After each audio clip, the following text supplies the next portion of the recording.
The following is a home program on the Bhagavad Gita as it is, chapter number 10, text number 10, given by His Grace Sriman Sankarsana Prabhu, recorded on December 28th, 2010, in Melbourne, Australia. So tonight we're reading from Srimad Bhagavad Gita, chapter number 10, text number 10. Om Namo Bhagavate Vasudevaya. Om Namo Bhagavate Vasudevaya. Om Namo Bhagavate Vasudevaya.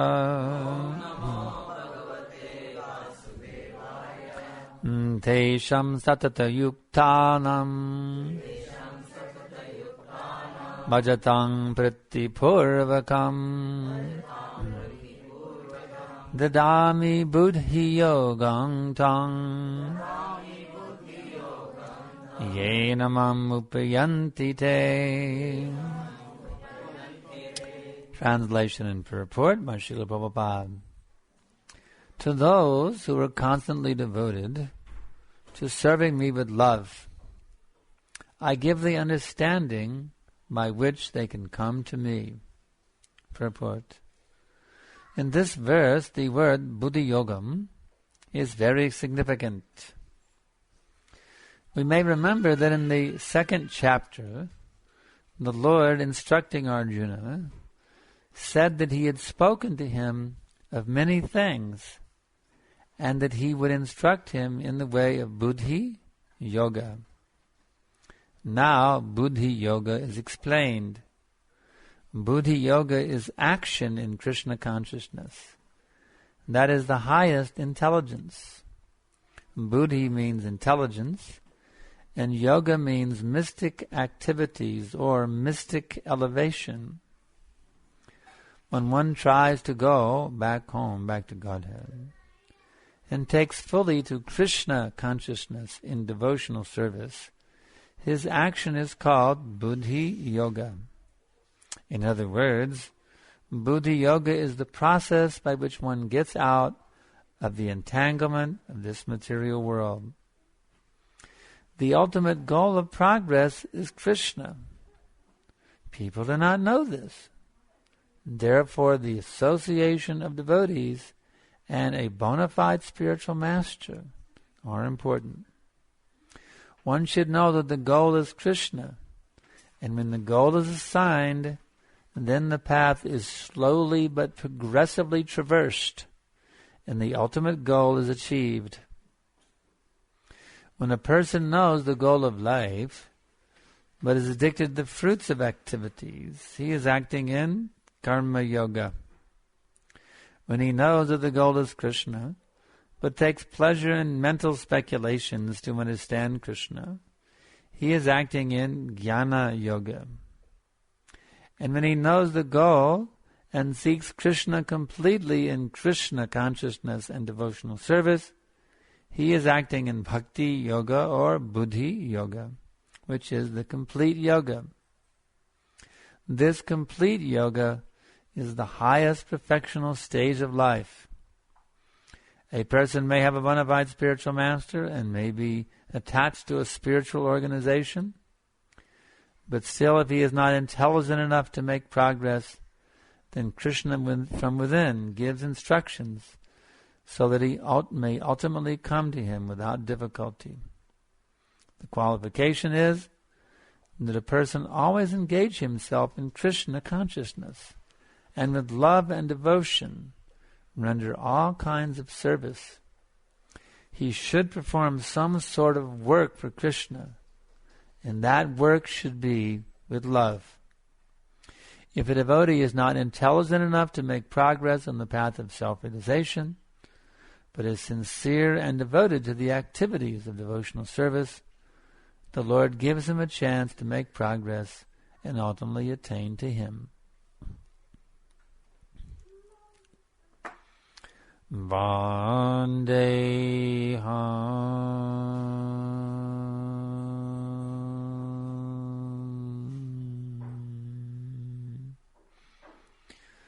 Shri Guru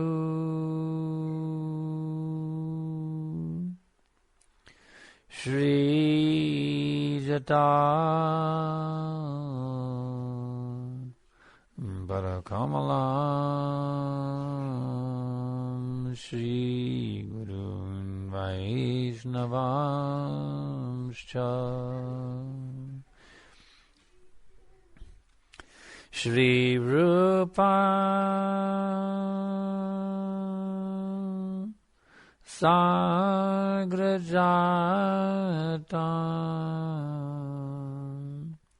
Sahagana Raghunatan Vitam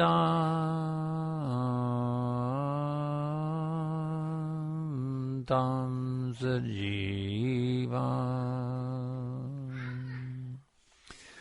Sadaita Zavaduta Parijana Saitam Krishna Chaitanya Deva Shri Radha Krishna Padam Sagana Lalita Shri Vishakanvitamscha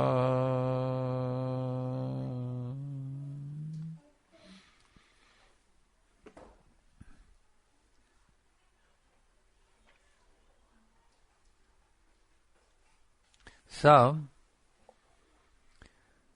isn't it a fact that many times we're bewildered what to do in a particular situation?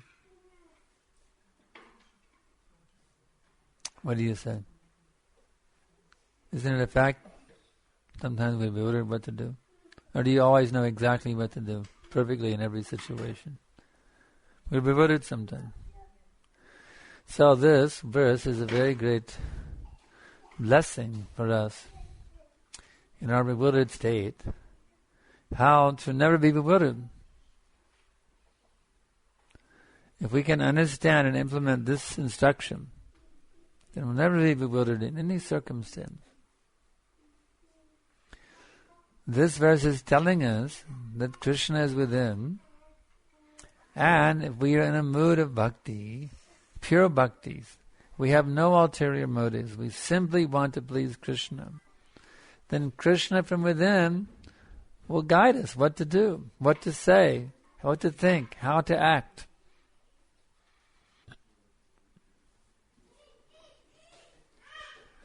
Only this one requirement is there. Only one thing is required. Simply we have to become sincere about pleasing Krishna.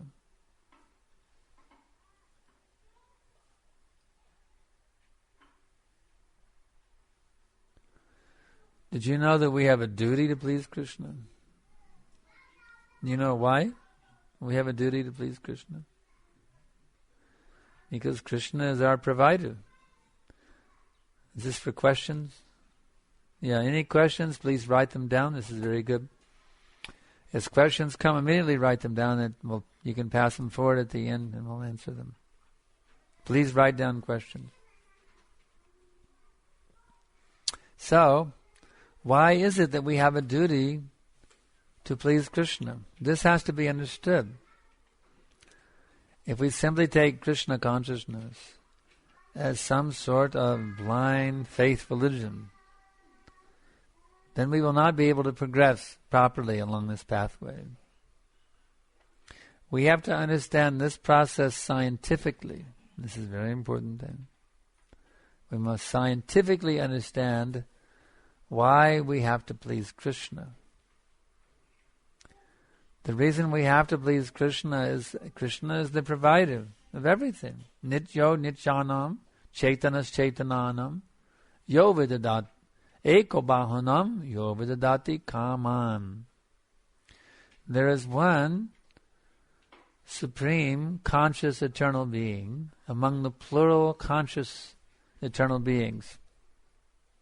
The difference is between that one and that many is that one eko bahunam yo vidadati kamam. He is supplying all the necessities of the plural living entities. So Krishna is giving everything. It's like now, is anybody in this room not breathing? We are all breathing. We take it for granted, don't we?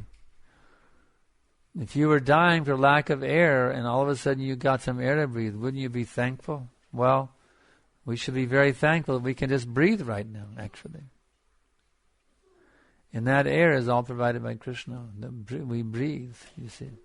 The water, the air, the proper temperature, the food, everything we need, our income, our money, our house, everything we need to be properly situated, it is all given by God. It's not the Australian government is providing the air and the water and the sunshine. You see. It's all given by God. Therefore, we have some indebtedness to the Lord. You see? Anad bhavanti bhutani parjanyo anasambhavaha jagad bhaviti parajanyo yagya karma samudbhavaha. Bhagavad Gita, chapter 3, text 14.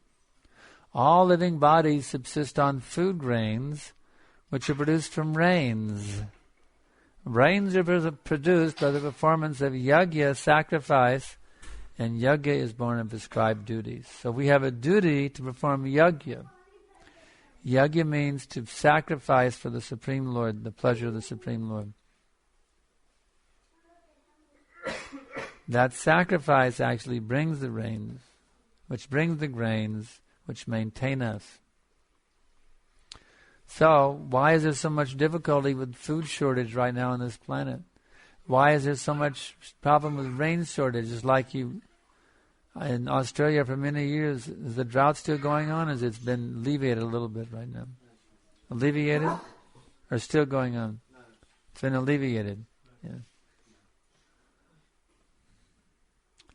So, that shortage of water comes when we don't perform yagya. And we don't chant of course, in this age, the yagya is the congregational chanting of the holy names.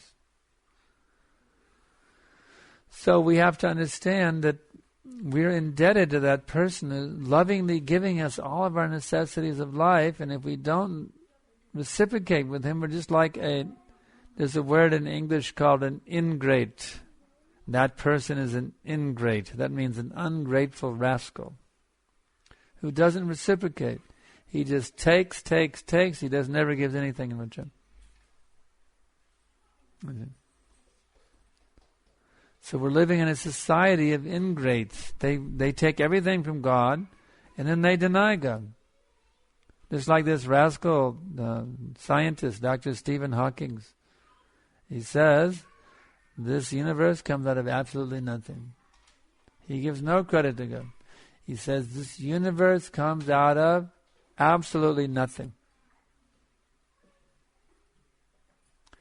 And then when this person is celebrated as the greatest thinker on the planet today, he wrote one book, 10 million copies were sold. This is how popular he is. And he says the universe comes out of absolutely nothing. And we wonder why there's so much problems in the world. Why there's so much immorality, why the nature is out of balance. I can tell you it is simply due to godlessness. The moral principles are going down. The economy is going through so many difficulties. There's a shortage of rain or too much rain. There's so many imbalances. It is all simply due to godlessness.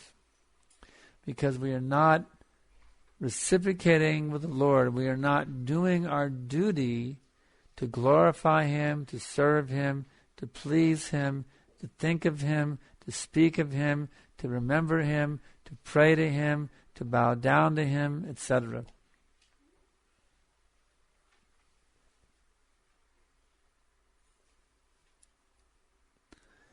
So this is the root cause of all our problems. psychological problems that people have, sociological problems that the society has.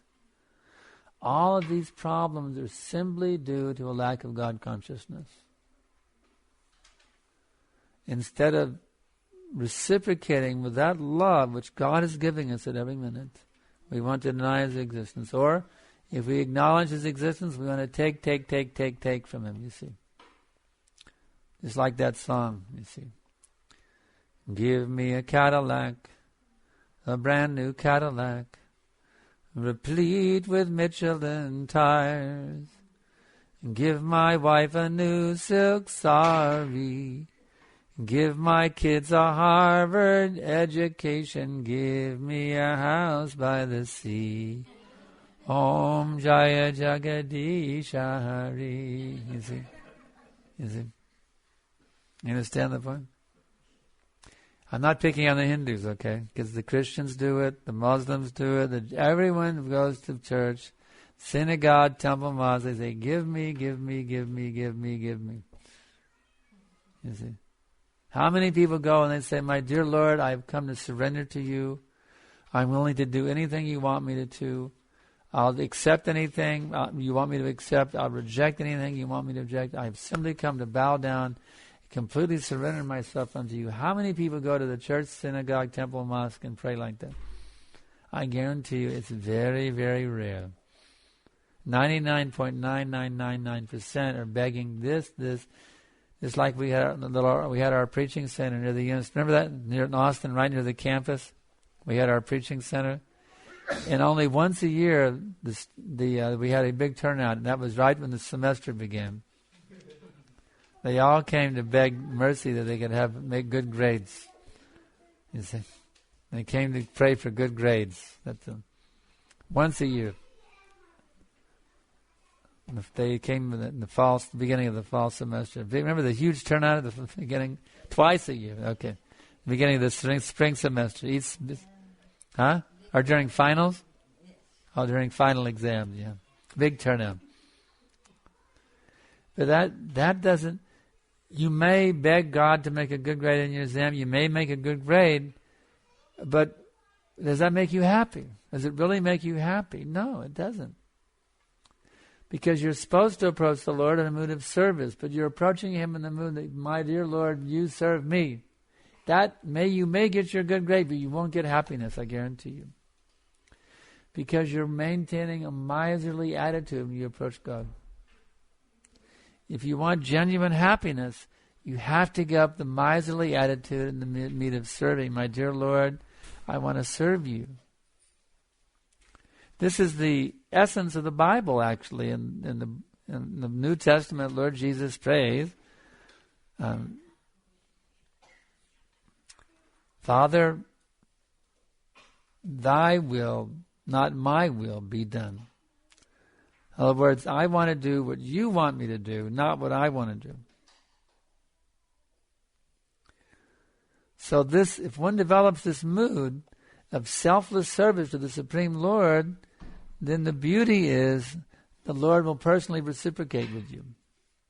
We just had a wonderful retreat in Govinda Valley, which is in Otford, just outside of Sydney. Maybe, how many of you on Thought for the Day? My e-newsletter. One? Well, it's not, yeah. Oh, two, okay.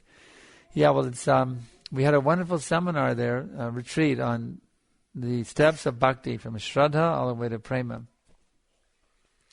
And we studied how once you get to the higher levels, then you will actually have God or Krishna will personally reciprocate you. There'll be a constant, direct, personal exchange between the devotee and Krishna at every minute. It's like I can sit in a room and talk with you. You can ask me questions. We can have a conversation. You can do just like we can have a personal exchange one-on-one with each other.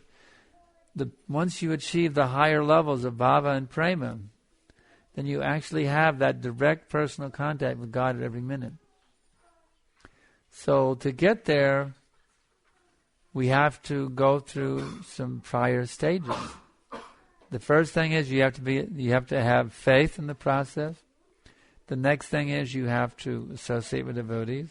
The next thing is you have to be initiated. That's called bhajana kriya. And then the real tough one is called anartha-nivritti. That's when you have to work to get the dirt out of your heart. The selfishness, the greed, the lust, the anger, the madness, the illusion, and the envy. That's the real uphill struggle, you see. Once you get over anartha-nivritti, then it's a downhill glide from there on. Once you get past that stage of getting all the selfishness out of your heart, then you become a very fixed up devotee. You relish the sweet nectar of Krishna consciousness at every minute. You become so attached to the Lord that Krishna actually reveals to you your eternal relationship with Him. And then there's hardly any interruptions. Your Krishna consciousness is practically uninterrupted by this point. There's practically no disturbance anymore. Maybe a little teeny tinge of disturbance. And finally you get all the way to Krishna Prema and there's absolute perfection. There's no disturbance whatsoever in your Krishna consciousness. So the key is we have to give up our bad habits. We have to give up that dirt, those things which are polluting the heart. We have to give up illicit sex life. We have to give up meat eating. We have to give up intoxication. We have to give up gambling. We need to regularly chant the holy names of the Lord. Hare Krishna, Krishna Krishna, Hare Hare, Hare Rama, Rama Rama, Hare Hare. Regularly we must chant, every day. One must take up this process of chanting on the japa beads every day, following these principles, offering your food to the Lord before eating. In this way, by doing that which pleases the Lord, these practices that we do in the Krishna consciousness movement are simply what Krishna is saying in the Gita. Prabhupada did not pull something out of the air. He's simply taking the principles stated in the Gita and he's engaging us in doing exactly what Krishna says we should do. That's all it is. Krishna consciousness is simply Bhagavad Gita in practice. That's all it is. Instead of keeping it as some fancy philosophy, you bring it down to earth, and it's something you live every minute. From the moment you wake up to the moment you go to bed at night, you live in the Bhagavad Gita. So in this way, by connecting with these teachings, by embracing these instructions of Krishna wholeheartedly, then the Lord reciprocates. Ye-yatāmaṁ prapadyante tang stataiva bhajamyaham mabhavartmanuvartante manusya partasarvashaham. All of them, as they surrender unto me, I will reward them accordingly.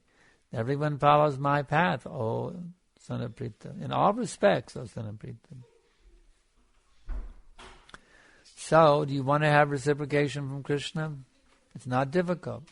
All you have to do is bow down to Krishna. All you have to do is become the devotee of Krishna. All you have to do is worship Krishna. All you have to do is offer your obeisances to Krishna. Manmanava madbhakto majaji mang namaskuru. Mam mevashashayukvaivang atmanang matparayanaha. All you have to do is engage in these four activities. Think of Krishna, become the devotee of Krishna, worship Krishna, and offer your obeisances to Krishna. If you will do these things as much as possible every day, Krishna will see your devotion, and He will appreciate it, and He will reciprocate with you. If you show a sincere desire to become absorbed in Krishna consciousness, He will help you arrange all of your material circumstances in such a way that it makes it easier and easier to be Krishna conscious. So all you really have to do is focus on becoming Krishna conscious, and everything else will come along with it. This is confirmed in the Bible also. It says, seek ye first the kingdom of God, and then all other things shall be added unto you. So Krishna consciousness is not really difficult. It's not difficult at all. When I first had the good fortune of being in the presence of Srila Prabhupada, he was giving a wonderful lecture. This was the Ratha Yatra Festival in San Francisco back in 1971. And His Divine Grace so wonderfully explained Krishna consciousness, how easy it is. He said, every one of you or drinking water. Once, twice, thrice, more than that every day. He said if every time you drink water, you remember that Krishna is the taste of the water, then immediately you become Krishna conscious. That reminds me.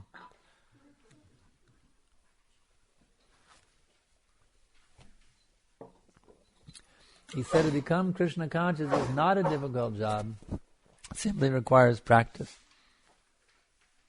So is it difficult to drink water? No, it's very easy. Is it difficult to remember Krishna as the taste of the water when you drink water? No. All you have to do is do it. That's all you have to do it. If you'll do that, if you're willing to do that, remember Krishna is the taste of the water. Every time you drink water, then your Krishna consciousness has begun right there. Your pathway back to God has already begun. Just by remembering Krishna when you drink water, that's all you have to do. And then that will lead progressively, step by step, into deeper and deeper levels of Krishna consciousness. That one little simple thing. Every time you drink water, remember Krishna is the taste of the water. So Krishna consciousness is a very simple thing. All we have to do is seriously practice it. We have to have a sincere desire to awaken our Krishna consciousness. And if we do that, Krishna gives all facility. He gives all facility. Make it easy for us to do them. So are there any questions? You can pass them forward.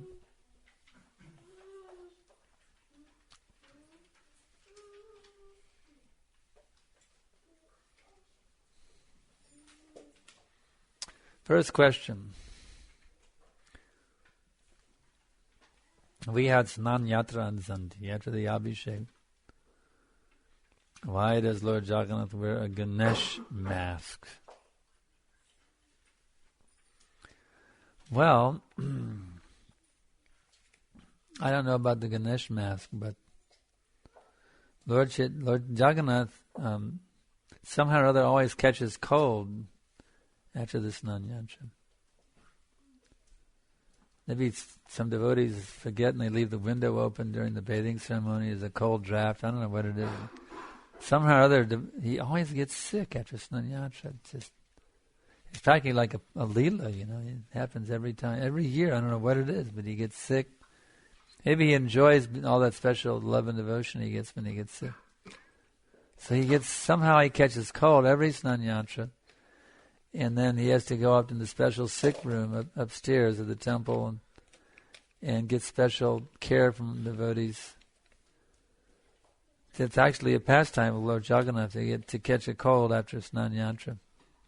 So apparently maybe the Ganesh mask is something he wears to get well. I'm not sure what is a Ganesh mask anyway. I don't know what is a Ganesh mask. Any more questions now?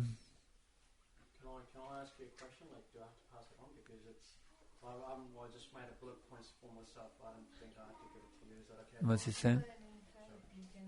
What's he saying? He says, can he say verbally? Because he has just put down the points. Yeah, say it. Yeah. Sure. Like just then you mentioned that, you know, every time you go to temple, you ask, all you do is you keep asking. Right. You don't have that give and take relationship. Yeah. I think, you know, if all of us agree that we are children of Lord Krishna, or, you know, of God, I'll just say God. Okay. God, all right. Then every time my child comes and asks me something, I don't expect anything in return. You know, I don't expect anything in return. I just say, till the time she makes a good use of that privilege that she has, and I be satisfied with what I've given her, and know for a fact that she's used it for a good use, and she hasn't used it to, you know, it could be money, or it could be a toy, it could be a car, it could be anything that she may want, and I give it to her. Till the time I know she's used it in the right direction, I'm happy to give it to her. So if I'm the child of Lord Krishna, yeah, why is it important to have this give and take relationship? Because he's the father of all. He's the father of all. Like, yeah. Why does he want your loving service? Is that your question? Yeah, yes, exactly. Okay. He won't need it, like, he's superpower. Why does he want your loving service? Yes. Yeah. He wants your loving service, not that he needs it. He has servants in the spiritual world who are serving him. He's unlimitedly satisfied already by the service he's getting there. But he wants you to serve him for your sake. You need to serve him because without serving him, you cannot be satisfied. That's why he wants your service. You require it. He doesn't require it. He asks us to offer our food to him, but Radharani is cooking much better than any of us could ever cook for him. He doesn't need our preparation. But for our sake, he wants us to offer our food to him so that we can become free of those things which bind us in karma chakra. That's why. Is that clear? Yep. All right. Questions more? All right. How do we make progress? How do we measure progress in devotional service? By how much you are disinterested in material sense enjoyment. That's how you measure it. What's the best way to develop servitude to Krishna for people who are already chanting for quite some years and who aren't asking Krishna for anything?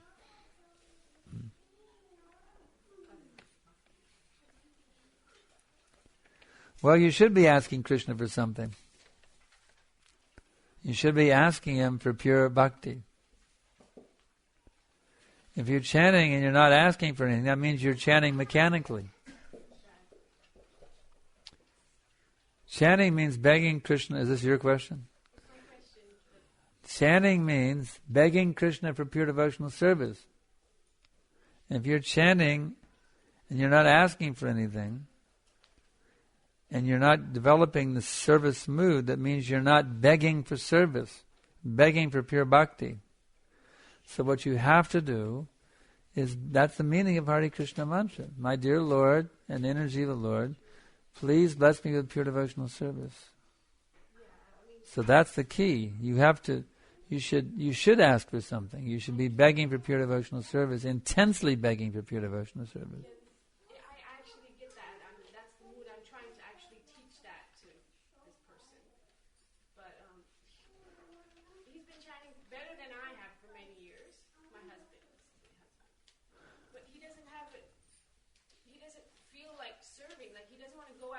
Who's this?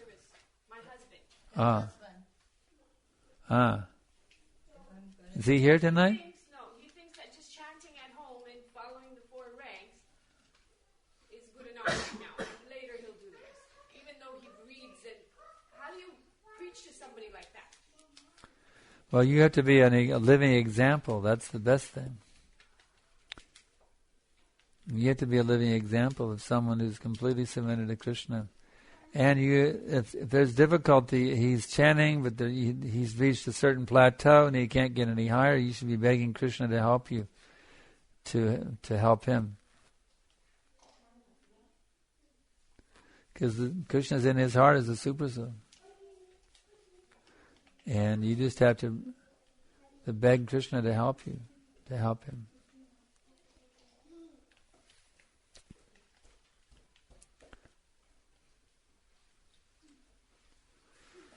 Does he want to become a pure devotee?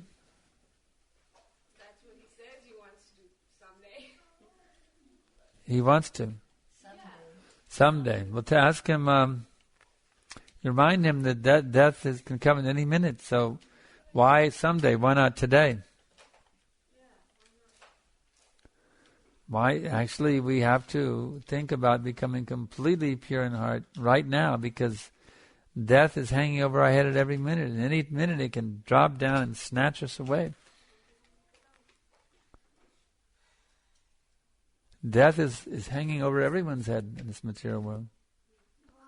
This is ready in any minute to grab us away from this body.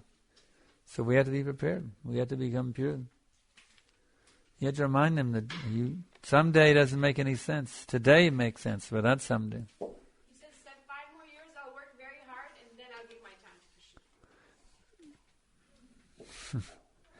But you may not live for 5 minutes, sir. I keep telling him that. I said, there's an accident as we pass the road every time we pass it.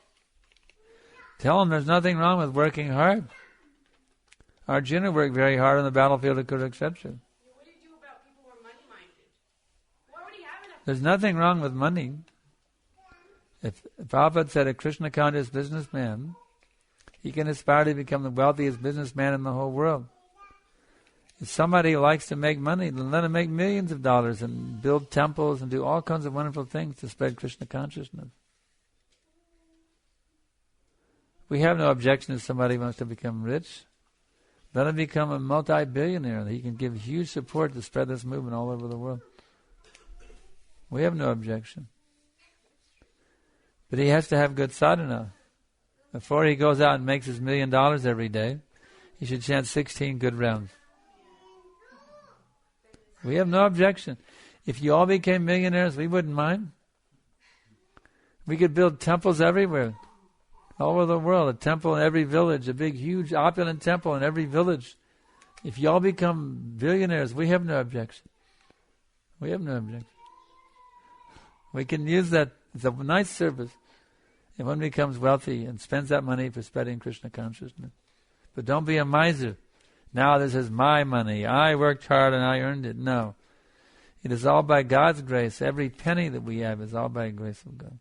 Therefore, every penny must be spent in a way that is pleasing to the Lord, not for sense gratification. That's the key. Okay? Good luck with that. All blessings. All blessings. Okay, knowing the fact of Krishna consciousness, but still could not reach the level of perfection of Krishna consciousness. What should we do to each day to give up our wrong things? Yeah. Well, giving up wrong things is difficult. But if you start accepting more right things, then there's no real room for the wrong things. Start accepting more and more right things, and then the wrong things will be squeezed out automatically.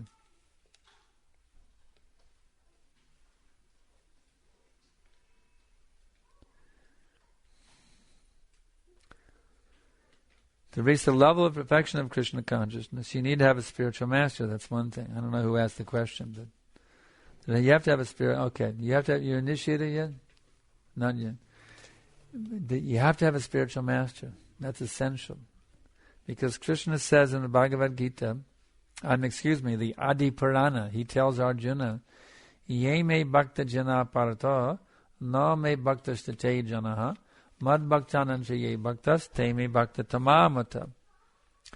He says, my dear son of Prita, the one who is my devotee is not my devotee. But the devotee of my devotee is my devotee. So you need to find a devotee, a Krishna conscious spiritual master that you can devote your life to. That this is my Guru Maharaj, and now he's my authority, and now I do whatever he says. You see, this person purely represents God, and I give my life to him as his disciple. That's a very important step that everyone has to make. In fact, Rupa Goswami, whose Prabhupada has given us the Nectar of Devotion, which is a summary study of Rupa Goswami's most important writing called the Bhakti Rasamrita Sindhu. In this book, Rupa Goswami emphasizes three things, especially, as the items of bhakti. Very much emphasizes you have to take shelter of a bona fide spiritual master, you have to get initiated by a bona fide spiritual master, and you have to follow the instructions of the spiritual master. So if you will do these three things, take shelter of Guru, get initiated by Guru, and then follow his instructions very carefully, then you'll make steady progress on the pathway back to Godhead. And then the next stage after accepting a Guru is what you wrote here, give up the wrong things. You need a Guru to empower you to do that. The stage of giving up wrong things is called anartana vritti. That's the stage that comes after accepting a spiritual master. You can't really clean all the dirt out of your heart until you have the help of a spiritual master. You need, just like if you're really sick, you have to go to a doctor. You try to figure it out on your own. You try this, you try that, but you remain sick. You go to an expert physician, he immediately gives you the medicine, you get well. So we're spiritually sick. We need a doctor, we need a guru, you see. So when you have a spiritual master, he's an expert person who can cure you of your disease. Bhava Rog, the repetition of birth and death is a disease, Bhava Rog. So you follow the directions of the spiritual master, and wow, you start to get better. You feel a difference. Once you get initiated and you follow his instructions, you feel a tremendous difference in your life, you see. Yes, question then. How do you find a spiritual master? All you have to do is to sincerely want one, and then Krishna will send him to you. That's what I was about to ask. Yeah. Just like I have many disciples all over the world, and you could ask them, well, how did you come to accept Sankarsana Das Adhikari as your spiritual master? And they'll tell you, well, they can explain to you how it just happened by Krishna's arrangement. It's simply a matter of coming to the point of sincerity, that I'm really sincere. Now I sincerely want to become a pure devotee of God. When that sincerity is there, then you'll realize, this is my guru. You see, Krishna will tell you in the heart, here he is. You're listening to him right now. You see, when you're ready. If you're not ready, you won't see that's your spiritual master. You'll think, well, he's giving his opinion. Everybody has their opinion. He's giving his opinion. But a bona fide spiritual master doesn't give his opinion. He simply repeats the words of Krishna. He never gives his own opinion. He simply repeats the verdict of Krishna as passed down through the previous acharyas. This is described in the Bhagavad Gita. Evam param praptam amam rajarshayo vidu sakaleneha mahata yoga nashta parantapa. This supreme science was thus received through the chain of disciplic succession. And the saintly kings understood it in that way. So this knowledge is coming from Krishna. Krishna imparted it to Lord Brahma, who imparted it to Narad Muni, who imparted it to Srila Vyasadeva, who imparted it to Madhvacharya. In this way it's come down to Srila Prabhupada, and now I'm passing the same message on when I give teachings. You see, I'm just passing on what Prabhupada gave to me. So in between that process of finding the guru and at this stage, what should we do in this? What is she saying? It says finding the guru and getting the guru and then following his instructions. In between, what should we do? What should you do in order to do that? Yeah. While we are looking for the guru. While you're looking for a guru, you should read Prabhupada's books and follow Prabhupada's books. Prabhupada is guru for all of us, you see. You read Prabhupada's books and follow Prabhupada's books. And by doing that very sincerely, then Krishna will reveal to you who is your spiritual master. Who is that person who is going to connect you with Prabhupada's teachings in a very practical way, you see. The spiritual master, he represents the previous spiritual master perfectly. The previous spiritual master, Srila Prabhupada. So the spiritual master means that person who can perfectly connect you with Srila Prabhupada's teachings, who can show you how to become a perfect follower of what's in these books. That's how you judge. So you need to really know, you got to study the books. Have you studied all these books very carefully? Yeah. So you have to study very carefully and then pray to Krishna. My dear Lord, I need a spiritual master. Please reveal to me who is my spiritual master. Beg Krishna to help you. And if you're sincere about it, he'll definitely answer your prayer. But if you're not ready yet, he won't do it. If you're just saying it on the lip, but you don't really mean it, it won't be revealed. But if you really mean it and you really desire it, then Krishna will say, this is your spiritual master. He'll make it very clear. Now you have found your spiritual master. My husband is equally in Krishna consciousness. My husband is equally in Krishna consciousness. He's what in it? Equally. Very good. Where is he? Oh, very good. Hare Krishna. Jai. Hare Krishna. We do. We are still in our own world. Mm-hmm. I want to proceed more in the same position. They want to progress. The next step is you have to... Are you chanting 16 rounds regularly? No? Oh, that's the next step. Take shelter of these instructions of Srila Prabhupada. That's your first step. Strictly follow the 4 regular principles and chant 16 rounds regularly. That's the first step. Take shelter of Prabhupada's teaching, you see. Take shelter of Prabhupada as your instructing spiritual master, you see. First step, take shelter of Guru. That's Prabhupada, see. Your first step is to take shelter of Prabhupada's teachings, sincerely. And then, Prabhupada, when you show Srila Prabhupada that you're seriously following his instructions, Srila Prabhupada will show you who you should take your initiation from. So all you have to do is take shelter of Prabhupada as your Siksha Guru, and then Prabhupada will show you who should be your Diksha Guru. 16 rounds and the 4 regular principles. Be serious about it. How many rounds are you chanting now? 2? Okay. How many would you like to be chanting now, ideally? Tomorrow. Starting tomorrow, how many would you ideally like to be chanting each day? 16? All right, start 16 tomorrow then. That's my instruction, 16 tomorrow. There's no reason not to. Before you take your breakfast, finish your rounds, that's all. Get up early, and before you take your meal, finish 16 rounds, and you're in bliss the whole day. You feel Prabhupada's mercy showering on you like torrents of rain in the monsoon season. At every minute, you'll feel Prabhupada's mercy showering on you. I did 16 rounds, and the day's just begun. It's not that I struggle the whole day, but if you do 16 rounds in the morning, and then your whole day, it'd be pure nectar, like living in the spiritual world at every minute.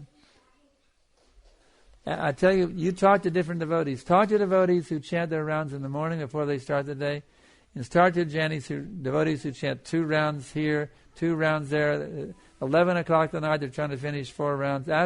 See the difference in the consciousness of those 2 devotees. You'll be surprised. You see, there's a big difference. Those devotees who put chanting more important than eating, who want to get their rounds before they even eat their breakfast, you see, those devotees are very fixed. And those who think, well, eating's pretty important, and you have a big meal, and I'm a little tired, I'll take a nap, and chant a few rounds here, a few rounds, you see. Krishna should be first. Put Krishna first in your life, and then Krishna put you first on his list for his mercy. That's a fact. You have to show Krishna that you are putting him first, and then he will bump you up in the top of the queue for his mercy. This is fact. It's reality. Krishna is a person. He sees you. He knows you better than you know yourself. And if you show him you really want to serve him, you really want to please him, you really want to love him, he can arrange everything. He controls the whole world. Melbourne's under his control. Australia's under his control. The whole planet Earth, the whole universe, everything's under his control. He can orchestrate everything to facilitate you and your happiness. If you just try to make him happy, he'll do everything to make you happy.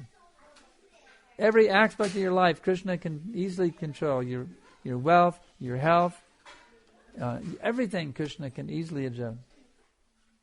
He just wants to see that you're sincere to become his devotee. That's all he wants to see. And if you show him that, he'll give you all facility. Okay. The written questions, yes. She committed the 16 rounds. Husband is equally good. Is he committed also?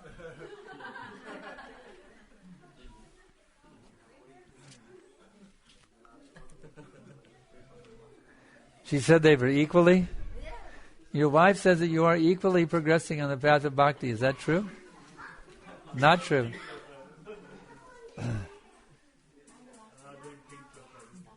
Huh?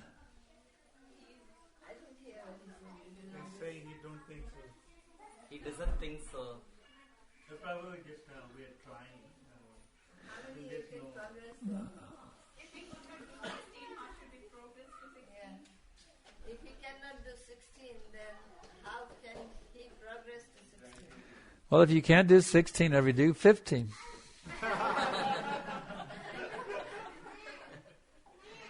You can't do 15, do 14.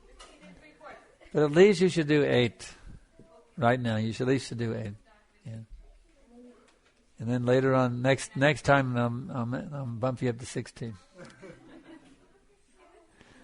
8 rounds. I'll be catch you a little slow. But when I started chanting, I went from 0 to 16 in one day. When I first started chanting japa, the first day 16 and never stopped. I mean, why waste time? Sometimes in ISKCON they think, well, you got to go gradually. And somebody said, well, I wanted to chant 16 rounds. They said, but no, you haven't been in the movement long enough to chant 16 rounds. Somebody told them, you're not supposed to chant it. You're too early to chant. Someone was told by a devotee who didn't really know how to train properly. He told someone, you're not supposed to chant 16 rounds yet because you haven't progressed to that level. Here was a person who was willing to chant 16, was told you should not do that.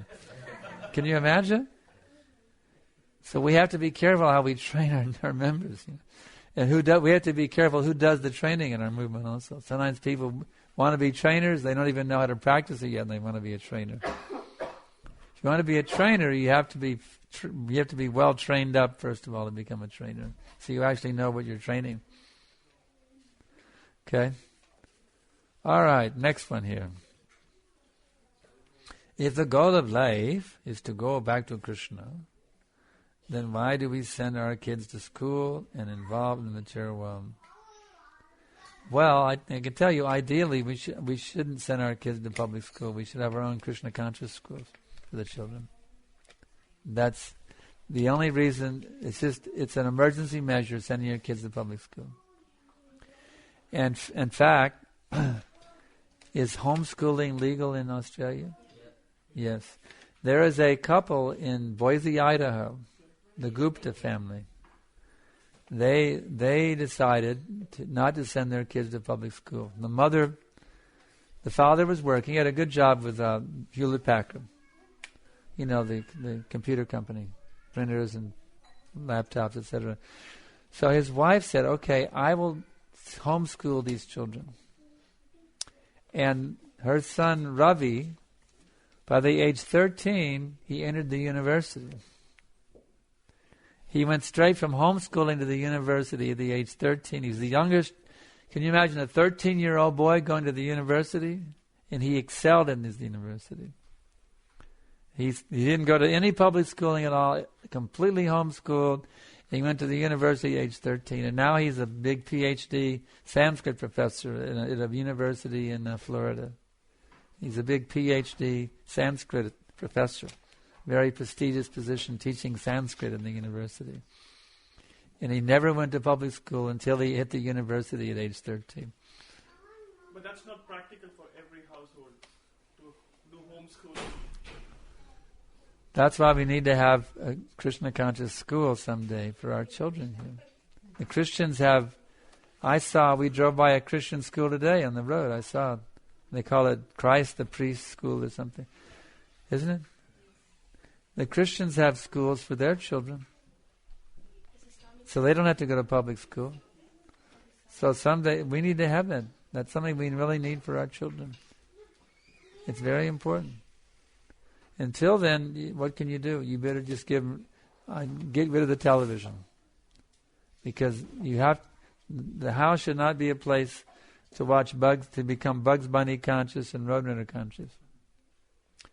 Some of the kids may get mad at me now. Some of them might be addicted already. I had a child become very angry at me. Because when I visited their home, I sat down on the couch in a certain spot. I didn't know what's going on. I sat down on the couch and the kid went into a fit. He started crying and screaming just because I sat down on the couch. I found out that was his spot he watched television from. So don't use the TV as a babysitter for your kids. Well, if I just sit and watch the TV and they won't bother me. No, your duty as a parent is to keep that kid with you 24 hours a day. You engage in Krishna consciousness, engage him in Krishna consciousness with you. That's your duty as a parent. You be always engaged in bhakti, engage the children in doing bhakti with you. And those children will grow up to be great saints, I guarantee it.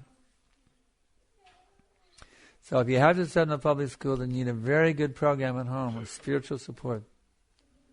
where they feel they have shelter. That you have to be like a guru. The mother and father should both be like guru for the kids. Huh? Just for example, now these children are roaming around. Well, I see two good ones here. Who are the parents of these boys? Parents, raise their hand. Of these, really? Very good. Congratulations to these parents. These children have been well trained. They sit and they hear, you see. These children who are roaming around, that's good. She's here. Very good. Jai, Hari Bol. If you will keep these children with you and sit them in your laps and don't let them run around during the lecture time and the kirtan, after that they can run and play. No problem. But there should be a time when they sit and they hear with the adults, because how old was Prahlad when he heard the Srimad, the Vedic wisdom? How old was Bhakti Prahlad? He wasn't even born yet, and he was hearing it in the womb. You see? So if you let these children, when is the time when a human being learns the most, when they are most fertile for learning? The younger they are, the more fertile they are for learning. So if you inject these children, it's like these boys are being injected right now, you see. If you inject them when they're young, by letting them hear Krishna Katha, Bhagavad Gita, then these children will become very advanced. In fact, we saw a little 3-year-old boy. Now we see sometimes that they have the sloka classes, sloka things at Janmashtami. They'll teach the kiddies a whole chapter of the Gita, and they'll stand up and recite it in front of everybody, and everybody applauds. I'm not talking about that, because they don't retain them. They don't even know what the verses mean. So here they come. Welcome.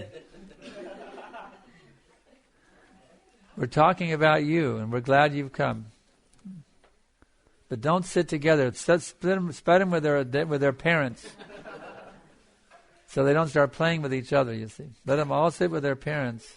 Unless they're really well behaved, then it's okay. So anyway, this little 3-year-old boy, whose name was Kirtan, his father brought him actually every day. We'd have a class he would come for Bhagavatam every day before he'd go to school. He even got a permission from the teacher to be late for class, because he was coming to a class of the church before school. So anyway, at the age of 3, he was quoting Bhagavad Gita verses to explain things that were happening to him. One time I was at a home program, and I went with him and his father to a home program, and the father, my disciple, was serving me, making sure I had water to drink, and he was my servant during the lecture. And the son felt a little bit neglected. So Mataji happened to call up, and she asked him how he was doing. And what did he say? He said, he says, it's a little difficult, but Matrashvarshashtakonteya Shitoshna Sukha Dukha. Was it like that? Oh, Dukhalayam Ashashvatam.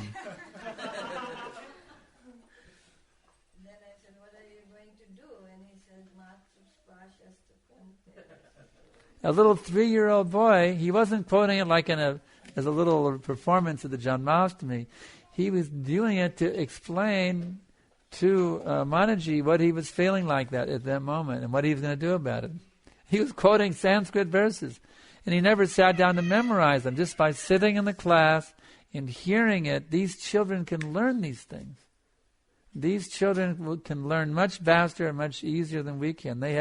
A little child can learn 3 languages, can master 3 languages just by being in an atmosphere where they're spoken, you see. A little child can be fluent in 3 languages just by being in an atmosphere where 3 languages are spoken. So if these children can sit and hear this philosophy, they'll become great sadhus.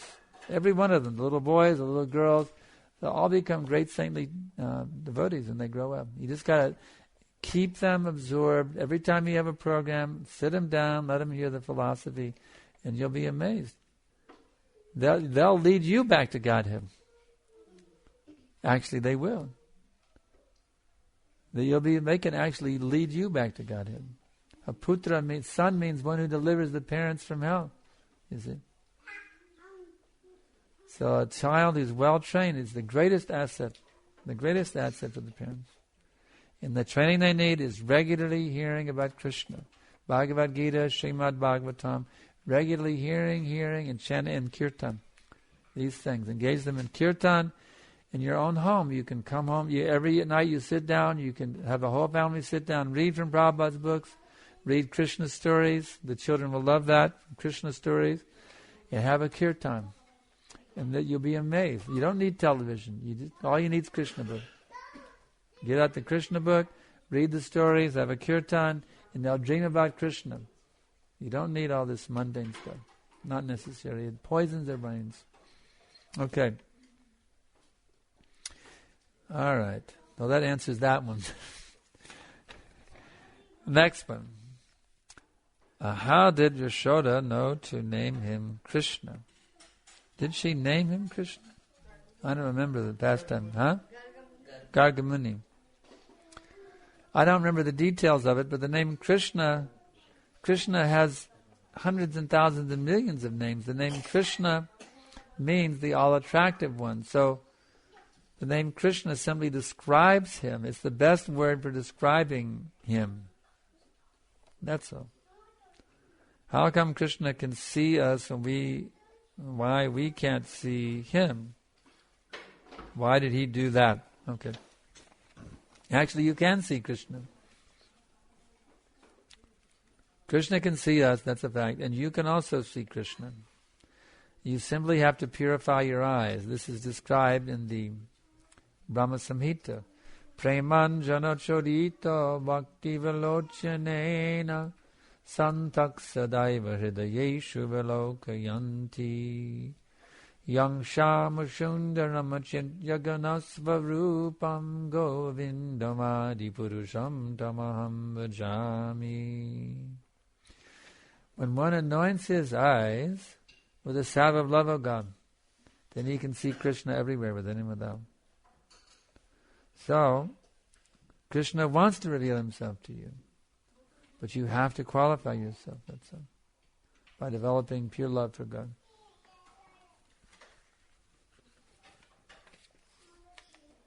Hare Krishna. When we are in real pain, sometimes it's really hard to remember Krishna. At that time, all we remember is pain. So how do we practically apply Krishna consciousness at that time?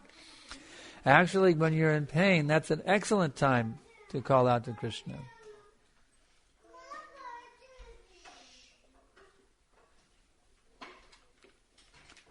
Just like that famous elephant, Gajendra. He was in the water being attacked by a crocodile. Now normally an elephant can defeat a crocodile. But he happened to be in the water, which was the crocodile's environment. And therefore the elephant was facing death from the crocodile. But it just so happened that elephant had been a devotee in his previous lifetime, and he remembered a prayer that he had uttered in a previous lifetime, and he called that prayer out, and Krishna saved him.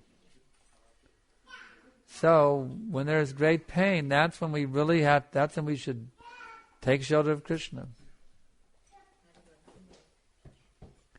We shouldn't say, my dear Krishna, why are you putting me in this pain? Now we should not say. Don't you realize I'm your devotee? Why are you causing me this pain? No, we should not think.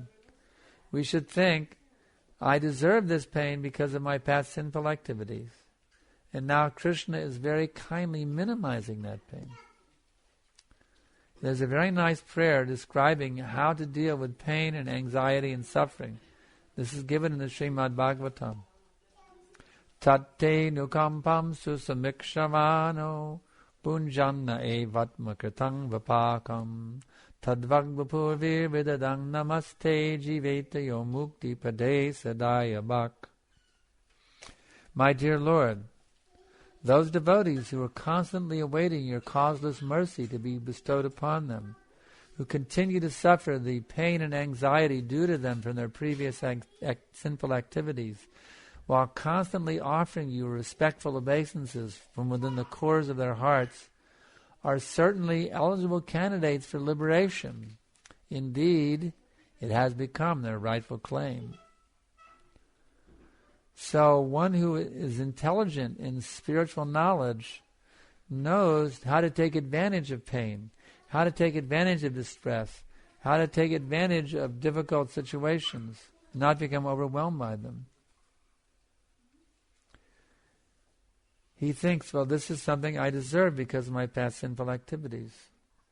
Now let me always be grateful to Krishna for giving even this difficulty. Let me be grateful for this pain that's come to me, because I'm burning off my past karma by suffering this pain right now. Thank you, Krishna, for blessing me with this burning off of my previous sins.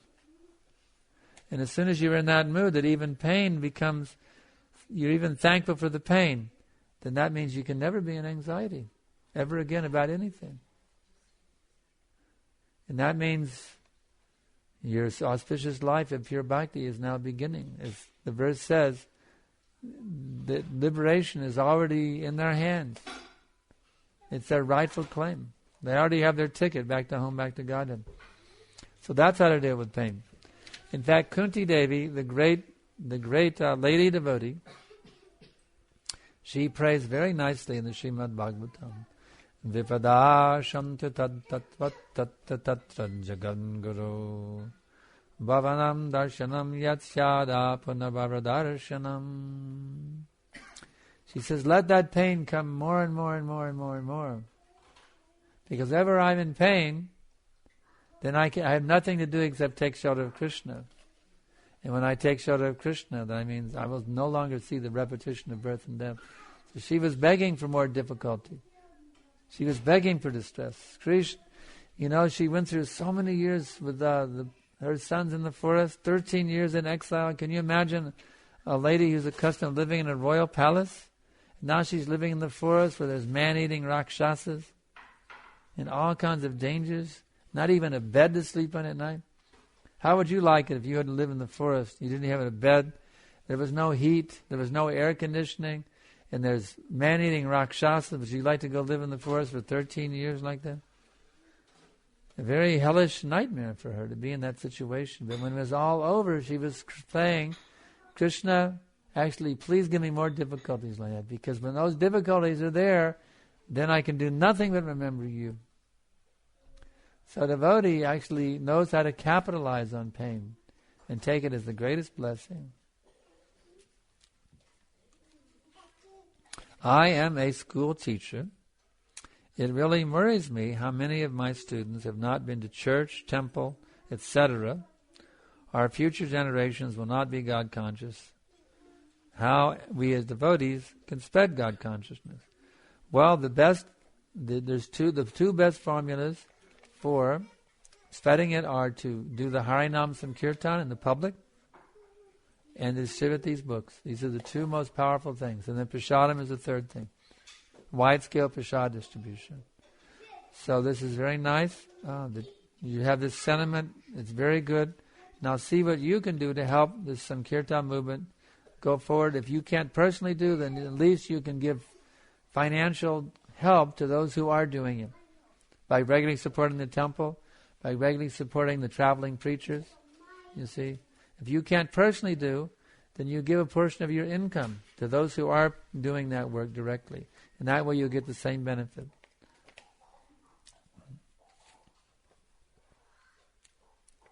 How come we have a master?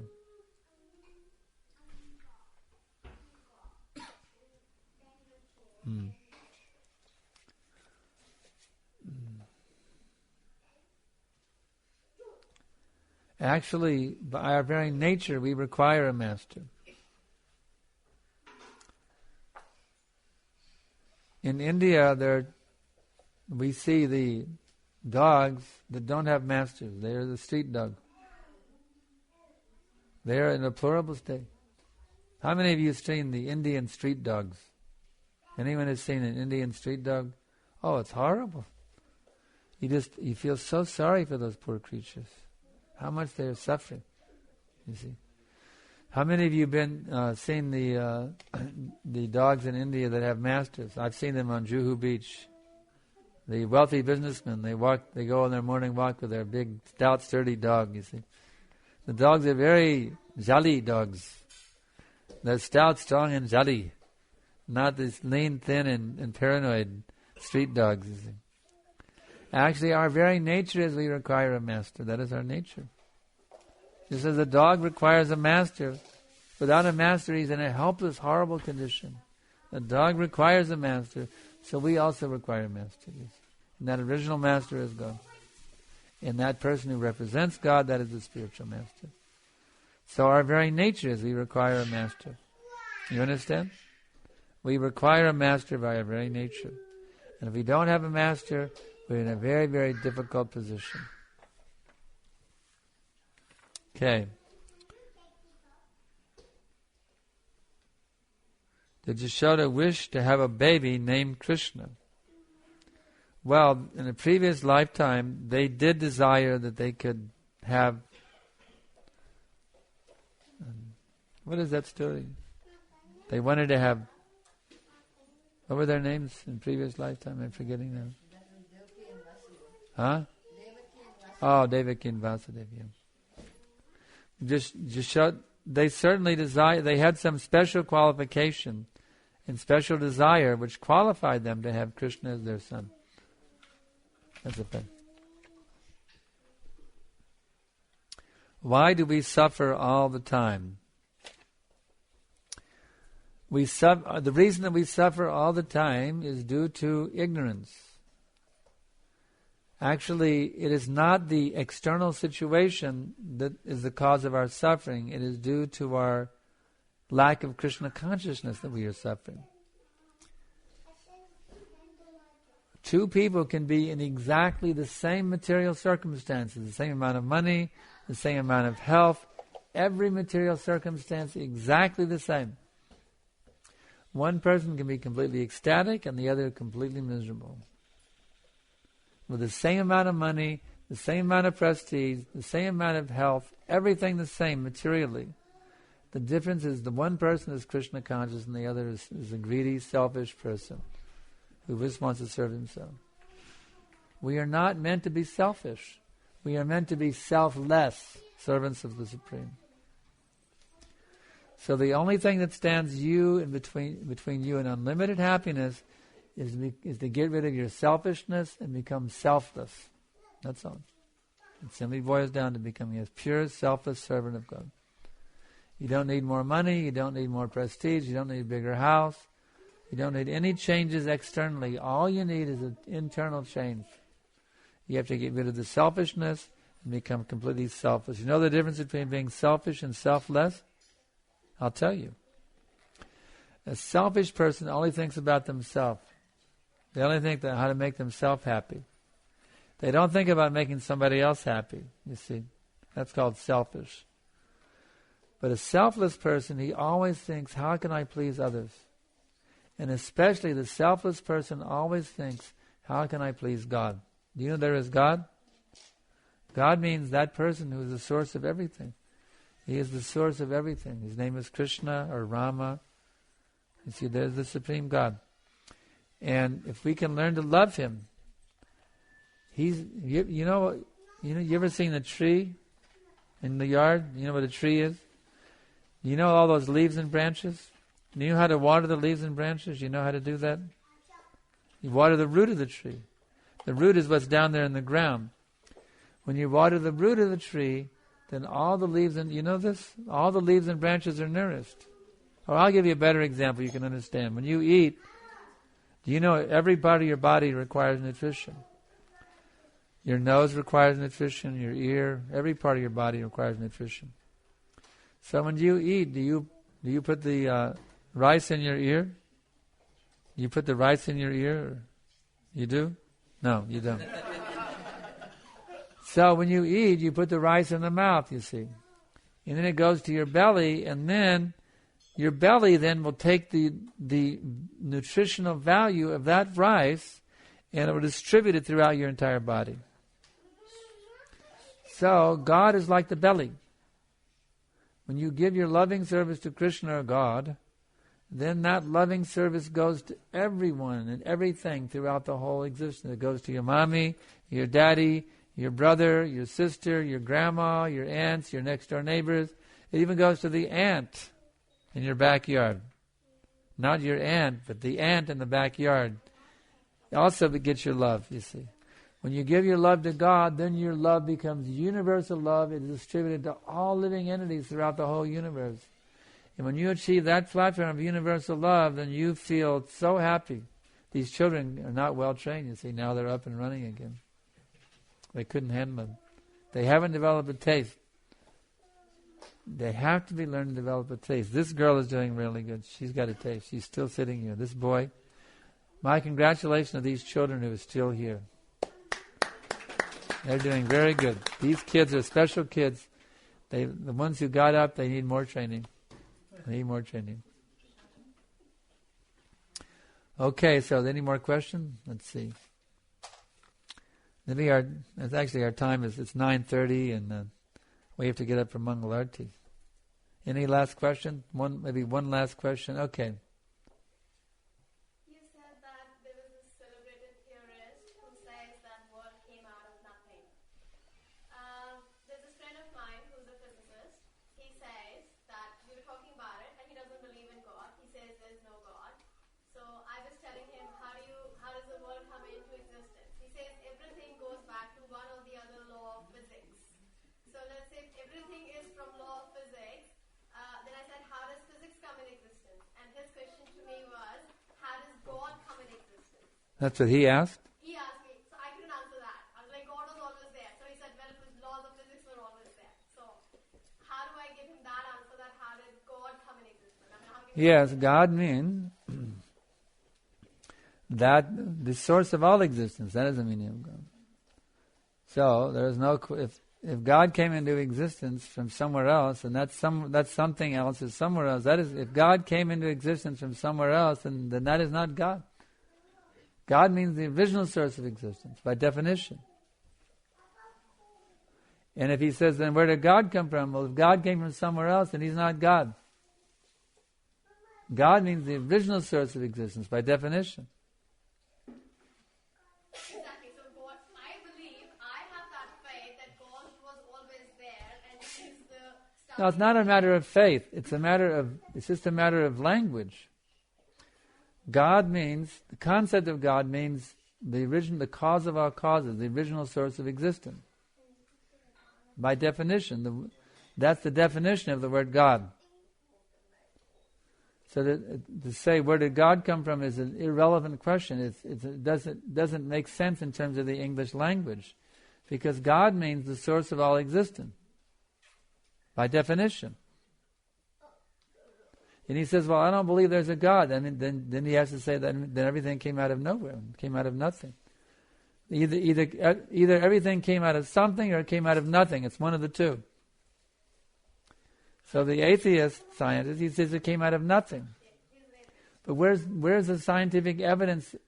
Where's the scientific experiment that in any time, in any laboratory, that they ever took something out of nothing? It's never been done. It's never been shown. But we can show thousands and millions of scientific experiments where something was derived from something.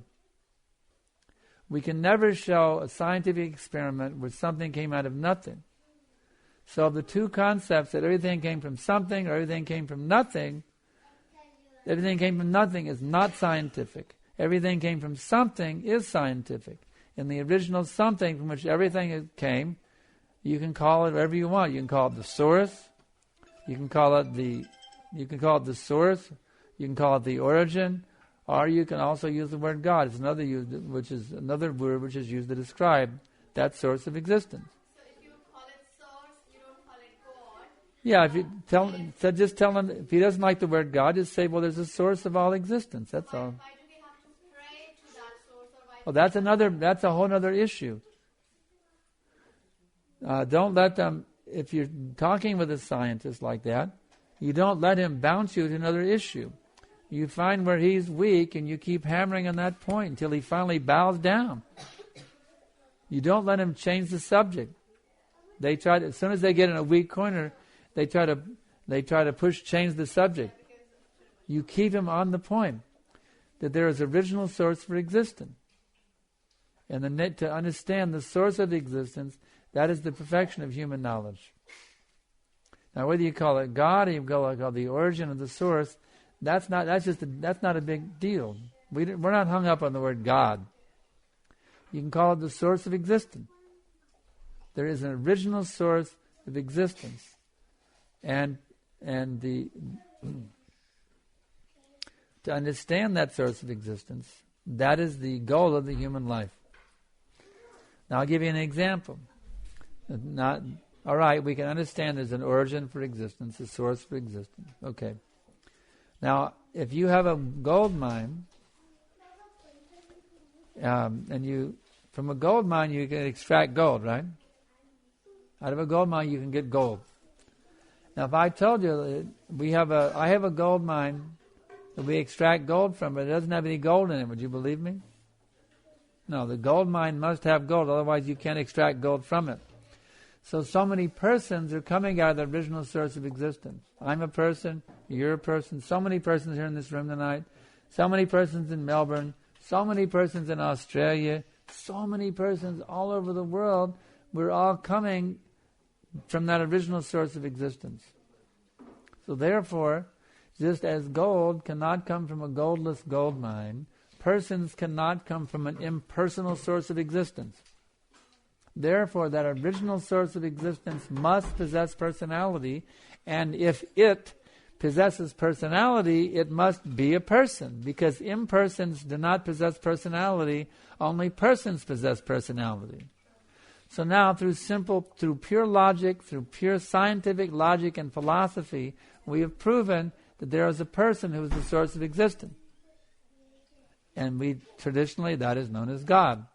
But we're not hung up on that word. We can leave that word out of the conversation if it agitates their mind. We can talk philosophy with them. There is a person who is the original source of existence. Then the next question is, well, why did he do all this? Why did he manifest this from himself? And the answer is to expand his enjoyment. To have loving relationships with each and every one of these expanded living beings that he's emanated from himself. That's why we are here. To have a loving relationship with that original person. So we haven't even quoted scripture yet. We have simply used logic and philosophy to establish a personal God with whom we should have a loving relationship. So in this way, these scientists can all be enlightened. Another good argument given by Prabhupada is this. Every machine has an operator. Every machine requires an operator. So therefore, Prabhupada said, I can guess that the gigantic machine, the universal machine, must have a gigantic operator. You see, the cosmic machine must have a great operator. So that's another argument. We have all the logical arguments on our side. They don't have the logical arguments. Because their philosophy is absurd. That everything came out of nothing. Atheism is basically saying everything came out of nothing. It's absurd. No scientist has ever been able to make such an experiment to get anything out of nothing. How many of you people here have made popcorn? How many of you have popped popcorn? Very good. Did you get it out of an empty pot? Or were there kernels and oil there in the pot? No. There were kernels and oil in that pot. That's how you get the popcorn. You don't get a popcorn out of an empty pot. So these scientists, these atheists, they want us to believe you can get a popcorn out of an empty pot. It's ridiculous. You think I'm such a fool to think that I can get popcorn out of an empty pot? That's what the atheists and the scientists now want us to believe. So who's dogmatic? Are the theists dogmatic or the atheists being dogmatic? They are being dogmatic. We are being logical and intelligent. They are being foolish and dogmatic. So therefore I don't accept such... I called him for tonight. I invited him, but obviously he refused and he's like, no way am I going there. But then you can argue whatever you want. Why not?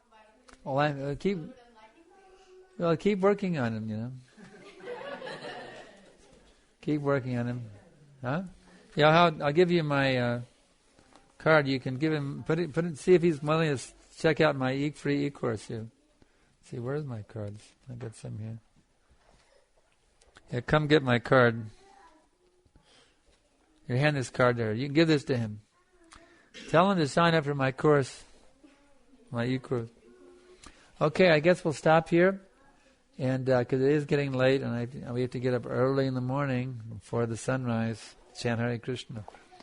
I don't want to stay up too late tonight. But I especially want to just thank these children who came forward and sat here so nicely, especially these little girl, this little boy, and all of them here. All these kids who have stayed here the whole time. Really want to thank them for coming forward. That's very good, very good. Okay, so we'll stop here. Srimad Bhagavad-gītā ki jai, Srila Prabhupada ki jai.